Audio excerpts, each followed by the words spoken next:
Hello everybody, Mark Schaftlein with you, and this is the Schaftlein Report. It's Thursday's edition, and we're broadcasting bi-coastal for you here from Irvine, California, and from Long Island, New York. Definitely not from South Florida. Jeffrey, welcome back to the show. Happy to have you with me today. Happy to be here. How you doing, Mark? Well, I'm doing really well. I called down to a bunch of friends in Florida, and East Coast basically came out okay with some minor exceptions, but Jeffrey, wow, Southwest Florida, Lee County, Naples, my God, there's some devastation over there, and we haven't fully got all the reports from the rest of the state. What are you seeing down there, not in Florida, but obviously on the TV screens? You have a lot of relatives, so what's your thoughts? I got to tell you one thing I learned, that being a weatherman is the dumbest job in the world. Because, they're saying, whatever you do, stay in the house, right? And they're standing out in the middle of a hurricane, being blown all over the place, and they're telling us to stay in the house. You must be talking about the Weather Channel guys. I got to tell you, I think they do an incredible job. I mean, my goodness, with the technology they have nowadays, the tracking, the pressure information, the forecast path. I mean, absolutely. But you know what? My mother always told me to stay out of weather like that. Yeah. Well, I mean, And you know what they're doing today? I mean, this is just on Fox. They have a guy going around with his mic saying, "Listen, I'm sorry you lost 12 people in your family and your house, but how do you feel?" Yeah, that's tough stuff. It's like, yeah, you got to use a little bit of common sense there. Look, there have been a lot. They haven't confirmed the numbers yet, but early indications are there is some fatalities. We don't know how many. The governor went out of his way to state they don't know how many. But when you have rising sea levels like happened, particularly in Naples and Collier County and Lee County, folks, for those of you not aware, that's the southwest part of the state, really from Naples, Bonita Springs, Cape Coral, Fort Myers type area. Those are pretty heavily populated areas. But it's flat, right? Very flat, low-lying. Cape Coral is basically built on canals. So 2 million without power, no power at all in Lee County, mainly out in Collier County too. They clocked this storm at 150 miles an hour where it came ashore. Obviously, they had wind gusts all throughout the state, not at that level. But, boy, when you see the storm surge, and what I saw yesterday, again, when you're on the side where the flow is onshore, man, I mean, just the devastating amount of water coming in. When you're on the offshore flow, bays are drying up. That was the crazy thing about it. I mean, you had Tampa Bay drying up, and yet you had Southwest Florida just inundated with water. It kind of reminds you of a tsunami, because all the water drains out, and all of a sudden everything comes in, and that kind of from one part of Florida to the other. Yeah. And it was just horrible to see. They showed something in Naples where by the beach there was like a little hill, and every time the water came in, you'd see the water coming over the hill. It's very frightening for these people. Yeah, there's no question. The state is mobilized. I mean, they have all kind of supplies ready. But again, some of these places you can't get to. Sanibel Island, Captive Island, or the bridges to those islands are gone. So anyone who didn't take the warning and get off a barrier island ought to have their head examined in the first place. I mean, that's crazy. But, we'll see how that plays itself out. Again, moving up throughout the state, Orlando, a 500-year flood. I got to tell you, all throughout the state, I mean, you could see it all last night. This was a monster storm. The size and scope were just huge. I remember being down in Southwest Florida when Charlie hit. I was in Sarasota, and the storm hit about an hour and a half south of where we were.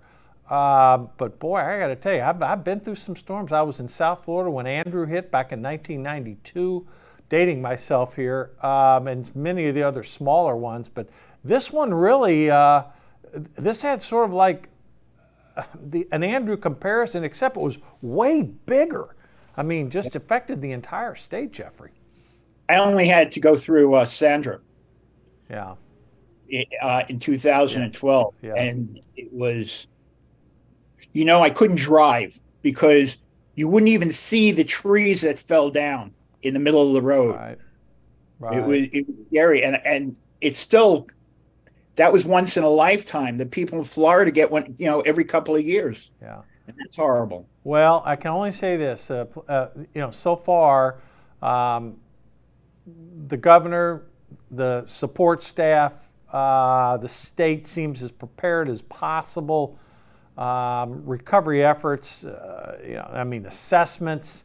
I mean, the state of Florida knows how to handle these things, and my feeling is that they're going to do a good job down there. They will likely Have you 13. noticed?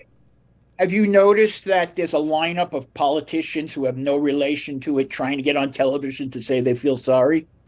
Well, I haven't noticed that. I haven't been able to watch a lot of TV lately, but Biden called the governor, but he made a big speech just now oh, about it. the president Yeah. did. Okay, yeah. Although on the bright side, he didn't blame Trump or the MAGA people for it. Yeah, maybe he couldn't find, the deceased representative who he was looking for yesterday. I mean, well, maybe Um, he talks to dead people. yeah, that was sort of a shocker. I don't know what's worse, that or Kamala Harris talking about how the Republic of North Korea, Jeffrey, shifting away from Florida to these international issues. I actually wrote about this morning about Kamala.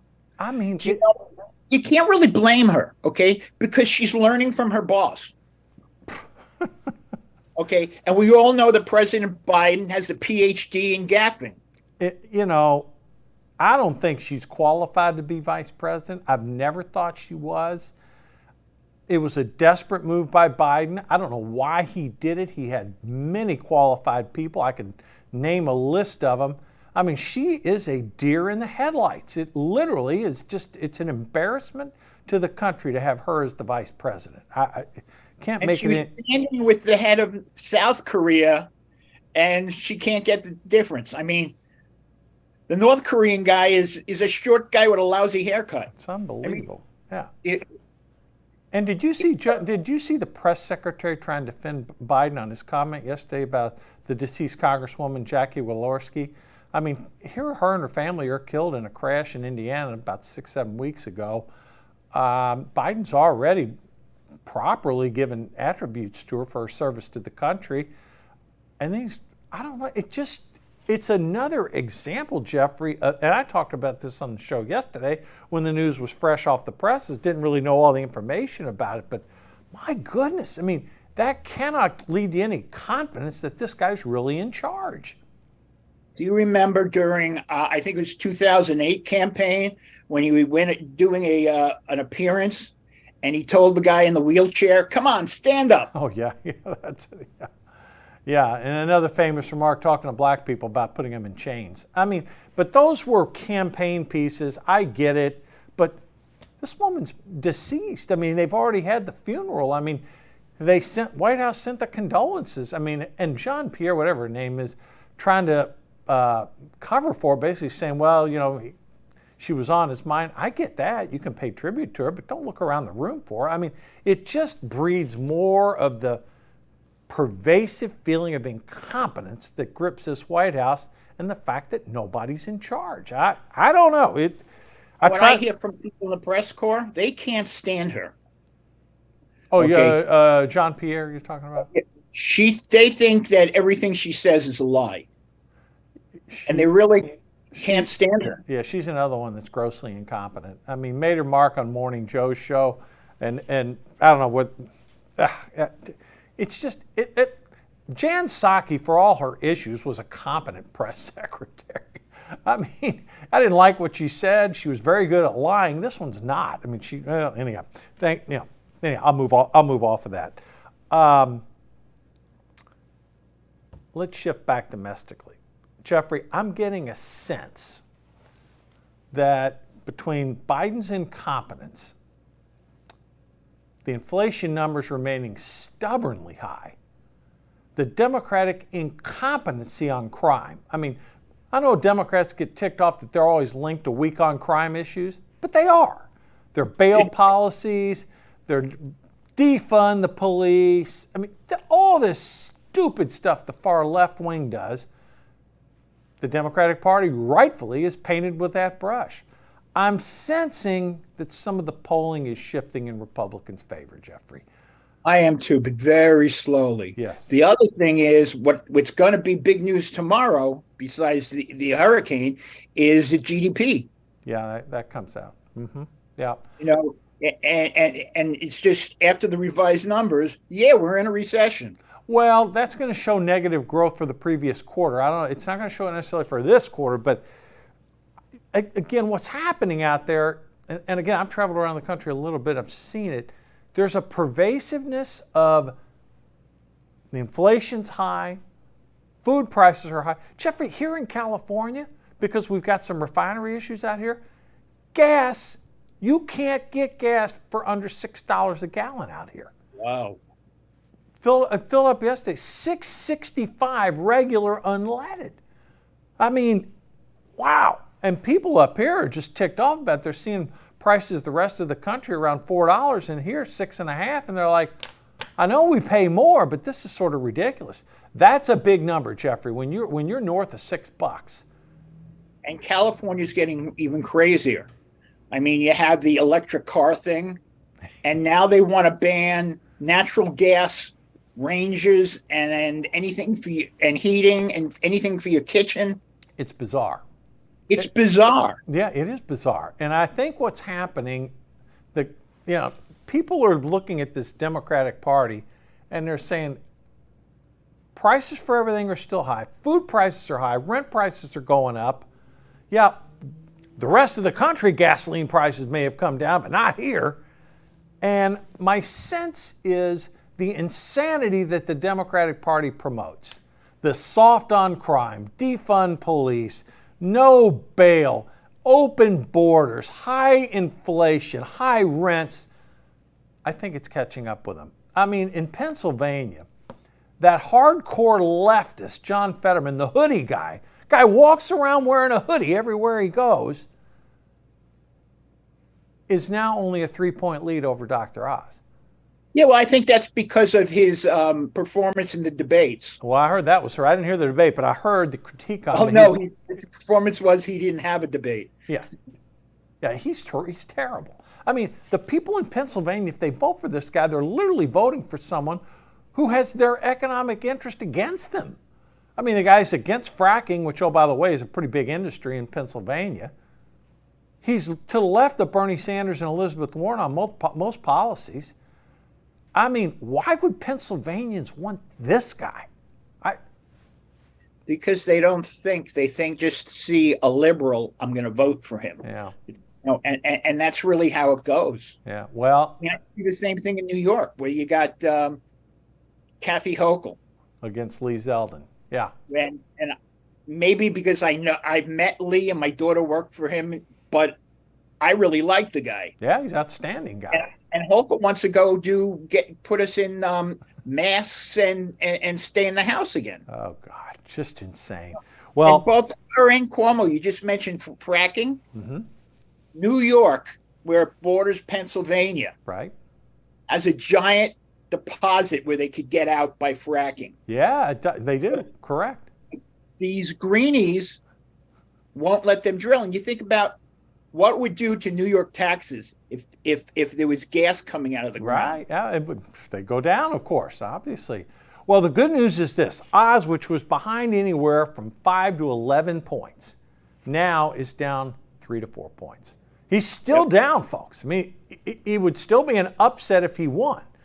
But the trajectory is clear. Maybe people in Pennsylvania are waking up to the fact that do you really want to be represented by a guy who wears a hoodie everywhere, who can't speak, who, I mean, again, I'm not holding his medical condition against him, but the guy just came out of having a stroke. And he doesn't do well, and his policies are terrible. You know, why would you want that to represent you? I thank goodness the polls are moving in the right direction. Maybe Oz can catch him. That would be great if we could hold that seat. And his positions were lousy before the stroke. Yes, they were. Yeah, I don't want to blame it on the stroke. Good point. Yeah. You know. Now, good news. Some good news on polling we got too. Senator Ron Johnson up in Wisconsin, he's pulled ahead of Mandela Barnes by anywhere from 4 to 5 points. He was behind Barnes by a point a little less than a month ago, and all these liberals are out there. Yeah, Barnes, he's gonna beat Johnson. You and I talked on this show, and I said Johnson's won 2 close races in Wisconsin. He's like Rick Scott in Florida. He always pulls out close wins. Mandela Barnes is a radical leftist. He's another one in the ilk of Fetterman. Democrats aren't nominating moderate Democrats. They're nominating far left-wing radicals, and on a statewide basis, that may play in a district or two, but not in states. And the way it's looking right now is that Ron Johnson, if trends continue, he will retain his seat. Jeffrey, I talked about... I like Ron Johnson a lot. I like him a lot, too. He's a straight-shooting guy. Right. Jeffrey, I talked a little bit yesterday on the show. In the Senate right now, if the pollings, which I think are pretty accurate right now, if things finish the way they are right now, we'd have a 50-50 Senate, likely. Fetterman would win Pennsylvania, although I think that's in doubt. I think he's got a shot still of losing Pennsylvania and Oz winning. Nevada locks out, looks like he could win. He's up a couple points in Nevada. The wild card races are going to be Herschel Walker and Raphael Warnock in Georgia. That's a potential pickup for the Republicans. Yep. Ohio's a very close race, and it shouldn't be. Tim Ryan is a, quote, moderate Democrat, but as you and I know, once you're in the Senate, you vote hardcore leftists with Schumer and with Elizabeth Warren and with Bernie Sanders. I mean, that's what J.D. Vance needs to be hammering this guy on. Yeah, he's a Democrat, but there is no such thing as a moderate Democrat, Jeffrey. They all vote lockstep together in the mode of Bernie Sanders, Elizabeth Warren, and Chuck Schumer. What say you on that? Well, Chuck Schumer is a leftist because that's the way the wind is blowing. He's not even a real leftist. When he was elected to the Senate the first time, okay, when he beat Al D'Amato, and it was because he was the centrist. And as the party moved to the left, he moved, especially after he voted against Obama's Iran deal. Then it was like, if you want to stay in leadership, you better, clean up your act. Yeah, I mean, now he's the Senate majority leader, and he's calling the shots, and he's beholden to the far left-wing radical kooks that are in his party. And progressive, quote, liberal Democrats have been losing elections lately. Now, Schumer's not in any danger of that, but I'm telling you something, Jeffrey, if what is appearing, I'm being very cautious about this, to be a shift. I mean, I saw a poll that said Biden, he lost 5 points last week. You know why I sort of discounted that a little bit? Because he was already down. That was a poll of registered voters, not likely voters. When I see polls of likely voters, that gets my attention this close to an election. Biden's approval rating, I never believed they were that high because they were polling registered voters, not likely voters. Among likely voters, his approval rating is about 40%. That's about where it is. And then to say he lost 5, that looks good for our side. What's that? Say again? Doesn't happen that fast. No, it doesn't. However, what is happening, this inflation piece is not going away, and people are saying, my God, everything these Democrats touch turns to disaster. I mean, look what they've done. They blew out that gigantic spending bill Biden's first quarter when he was in business. Okay, first quarter after he was president. They've passed these horrific bills. The Inflation Reduction Act, I call it the Inflation Enhancement Act. Never would have passed without Joe Manchin, and now what's Manchin doing? He's getting political payback, okay? But also they're not doing what they promised him. Yeah, you're right. And his own state's not going to like that. No. So my point is, everything the Democrats touch turns to disaster. Their policies on crime are an absolute disaster.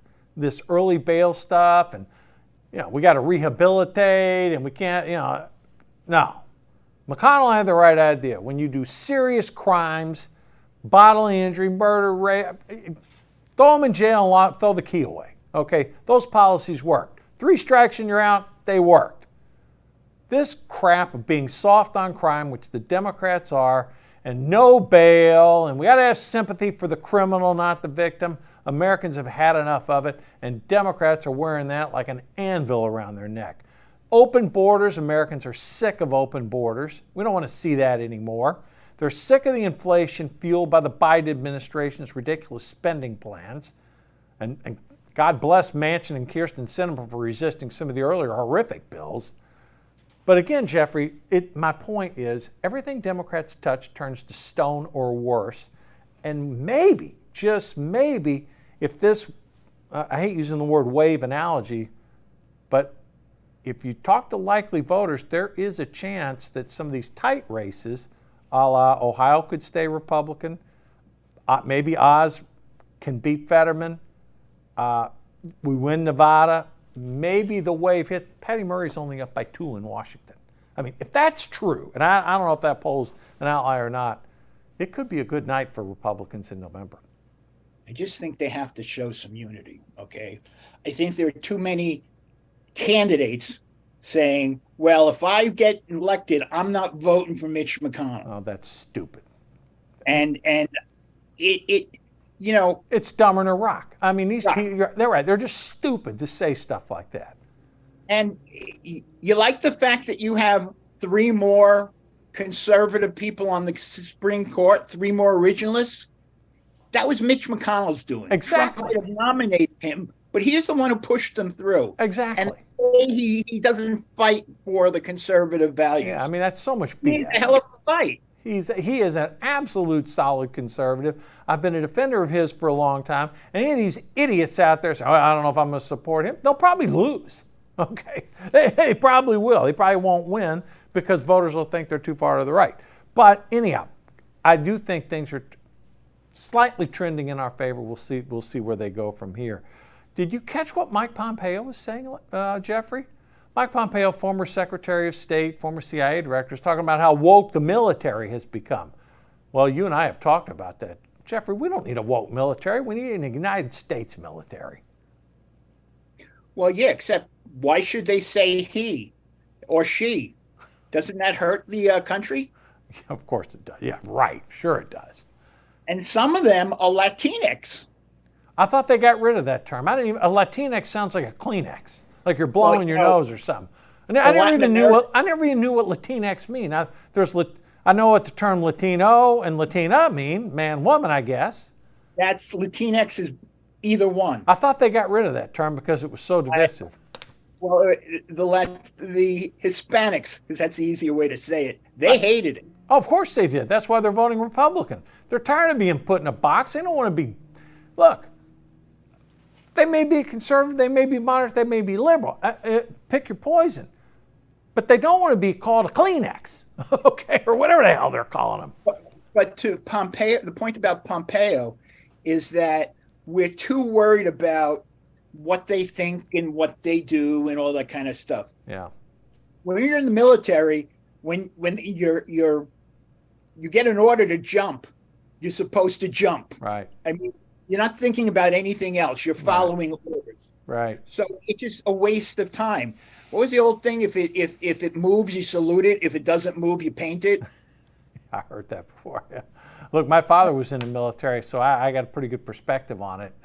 He was in the military 35 years. So, it was a different military then than it is now. But, the thing is this. I mean, you got to have discipline. And again, I'm not criticizing our military at all. I'm just, Pompeo was saying there's too much wokeism in our military. And a guy like Mike Pompeo steps up and says that. I respect it because Mike Pompeo has been there, done it, and he's got the medals and the T-shirt. Graduate. Yeah, he's a West Point graduate. He was number 1 in his class at West Point. He was number 1 in his class at Harvard Law. I mean, this guy is a Sharpie. I mean, Congressman, CIA Director, Secretary of State. I mean, like you and I have talked, there's like 2 guys on the Republican side I'd like to become president. Mike Pompeo's 1, Ron DeSantis is 2, or put them in the other order. I don't care. But I think they're both qualified guys. I could throw other people like Tom Cotton in there, I will. But Mike Pompeo is a serious guy, and will he run? I don't know. It would not be disfavorable to me if Pompeo put his hat in the ring after the 2022 midterms.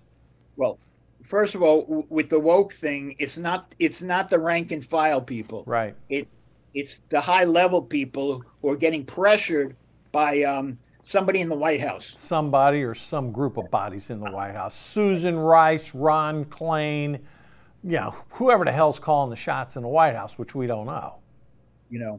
And I think that's a big part of the problem. Yeah. And as far as Pompeo goes, you're right. I actually heard that Trump and DeSantis are having a bit of a rumble. Maybe, maybe not. I think DeSantis has more important things on his mind right now than worrying about Well, now, Trump. but I'm talking about last week. Yeah, Now, I saw that story. I have no idea if there's any credibility to it or not. Frankly, look, I think the best thing, have DeSantis keep doing what he's doing. Let's see how things turn out in the midterm elections. I do think it's going to be a good night for Republicans in the House. I'm keeping my fingers crossed on the Senate. We'll see it. We'll see how that ends up playing itself out. I haven't said I'm running, so Trump hasn't called me. He's not going to call you to do that. All right. You're getting ready to get into October baseball. Your Mets. I remember when you started the season, you were guardedly optimistic. I'm going to give you a little give you a chance to say, hey. They play Atlanta this week. Let's see what happens.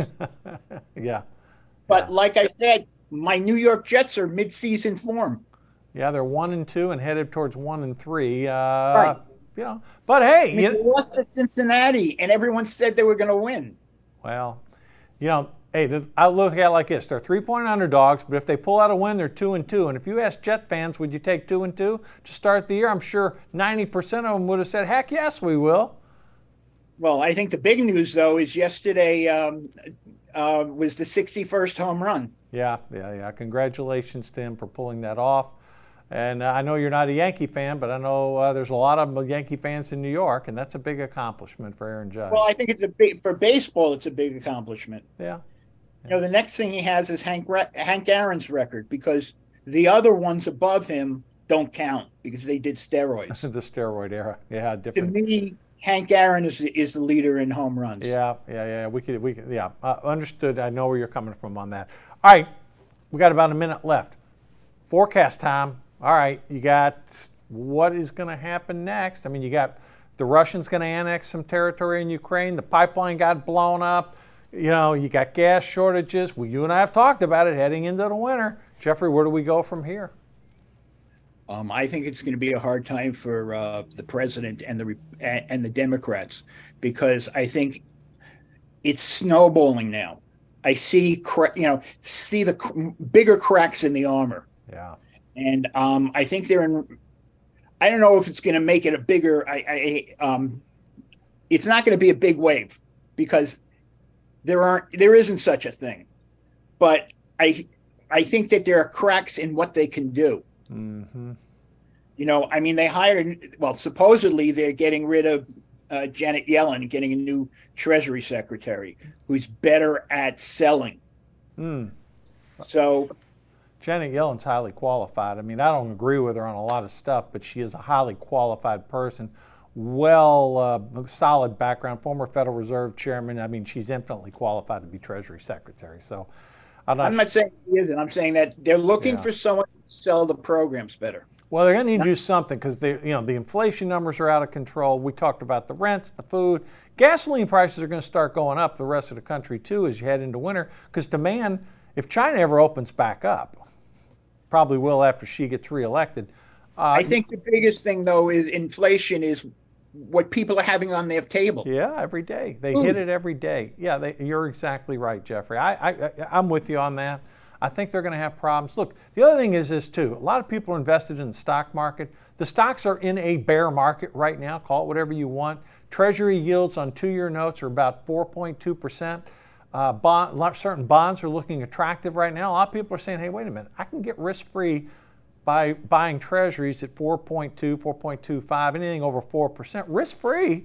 I mean, if you sell it before it matures, yeah, you could take a loss. But if you hold it to maturity, you're going to get paid, versus the risk in the stock market. So I don't know. I mean, you have evergreens. If you buy evergreens, eventually it's going to be even higher than its peak before.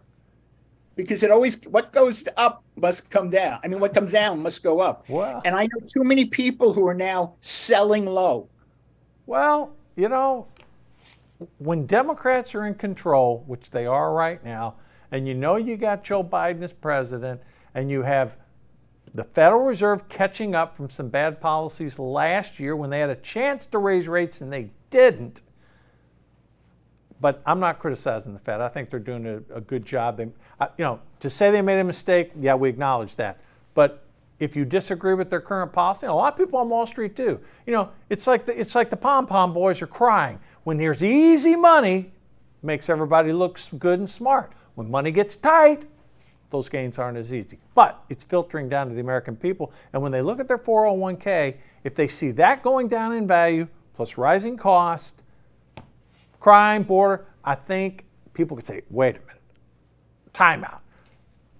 Even on Democrats, Jeffrey, Biden's support went down 5 points from 85 to 80. And independents, he's upside down 20. Those are good numbers for Republicans. All right, look, we covered it all again. Good luck to your Mets against the Braves this week. I know you're going to be pulling for them. And you could see some October baseball somewhere outside Yankee Stadium. That would be fun. All right, Jeffrey, thanks again. Folks, we covered a lot this week. And Jeffrey, glad to have your health back. Keep doing good stuff. Love talking to you on Thursday. Have a great weekend, and we'll catch up next week. Folks, see you on Monday. Have a great weekend.